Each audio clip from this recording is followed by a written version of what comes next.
Mithridates, framed to defy the poison dart, the ancient king who by the use of antidotes had become unpoisonable. So why is the lover looking for an antidote? Why is he looking for immunity from love at this particular point in time? What is it that the woman is doing to him which he doesn't want her to do to him? I would render and confess the malice of thy tenderness. And this note of these kinds of contradictory statements, these kinds of things which are not thought to be acceptable within the love lyric, all of a sudden begin to enter into it. The playing with contradiction, the playing with animosities of language, as well as animosity which has obviously come into the love.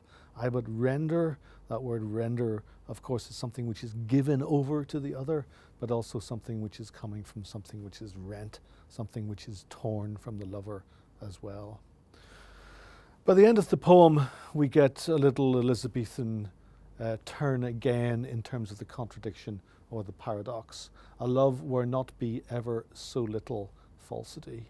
These two lovers, again, have moved themselves away from a kind of a sincerity of love and moved something which is now working itself in elegant and antique phrase, something which has become literary, which we've kind of known the sequence has been all along, but is now revealing itself to be such.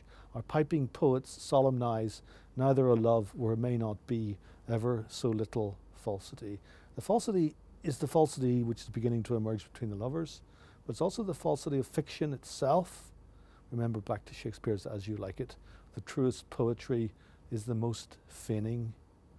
And what's emerging into the poem now, or into the sequence as a whole, is this notion of feigning and falseness, which again had kind of emerged out of the themes of betrayal and treachery, which had been earlier in the poem, but now of course the treachery of the world, the falsity, the fictions of the world are returning into this little text.